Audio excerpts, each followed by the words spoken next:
Following the fine of $6 billion US dollars, which you just saw on the video imposed on MCOM, the first issue that the teams that are coming in here today are to address relates to the fact that instead of providing for the full amount of the fine in terms of IAS 37, there was some deliberation which took place within MCOM.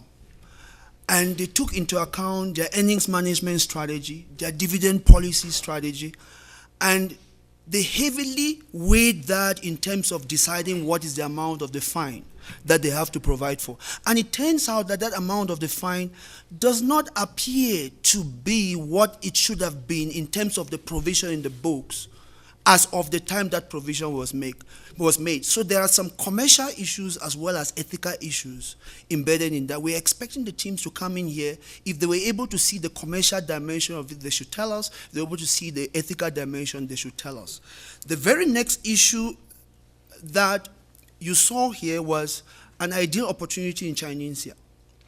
The board has subsequently accepted the recommendations of the teams, and the board has made a decision to enter Chinese.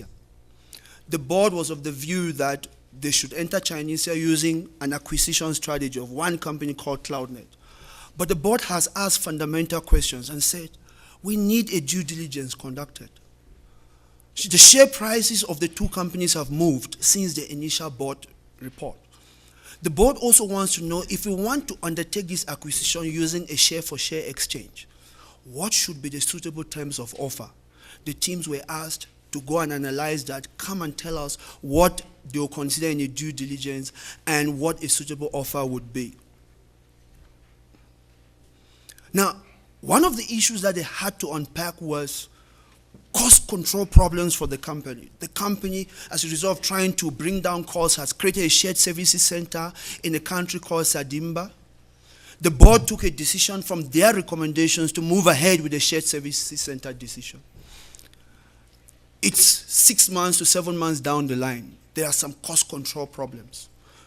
Learners had to look at it, use project management techniques, use end value analysis techniques, look at the set of numbers, and come back to tell the board whether they believe that the project is going on as it was initially intended. If there will be cost overruns or schedule overruns, they should advise the board, and therefore what must be done. Resulting from that fine, the company decided to go into an active negotiation strategy. They put up a negotiation team, put up a legal team to talk to the government of Nakolia. But throughout this period, there's been a number of options which has come on the table. One, negotiate, but there are two ways of negotiation. Negotiate, list on the stock exchange of our country, and release 60% of shareholding of that investment to the people of that country as free float. And you have to pay a certain amount. Or you can negotiate and pay a much lower amount, but you need to inject the money into the country from outside. Or perhaps you should simply pull out from the country. The board wants to know, should we just pay the fine?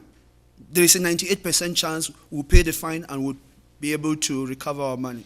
Should we negotiate and list, or negotiate and pay a higher amount from outside and not have to list?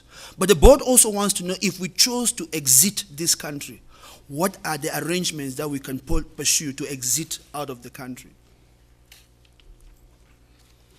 Now, because of that hefty fine, there are some 4 key investor ratios that the shareholders and the markets for this company, they always look at: earnings per share, dividend per share, ROI, gearing.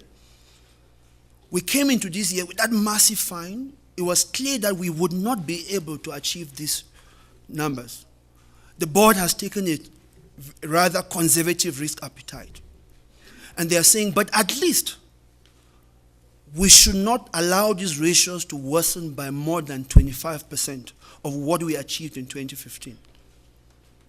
They were given projections, what the board felt the financial year end results would look like.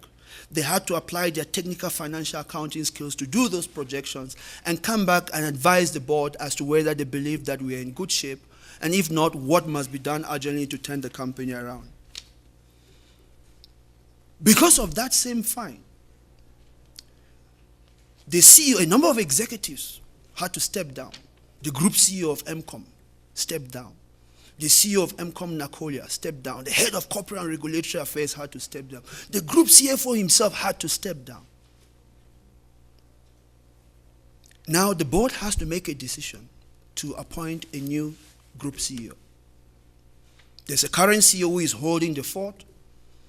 4 good candidates have been presented, very good candidates, all executives, 2 from inside, 2 from outside the organization. The teams had to take into account succession planning, affirmative action issues, considerations. They need to balance stakeholder expectation in terms of what a true leader would look like. Talent management skills. These teams had to look at all these 4 candidates, equally very talented, and they all look like they would do a good job, and come back and advise the board who is the most suitable candidate to be appointed the new group CEO.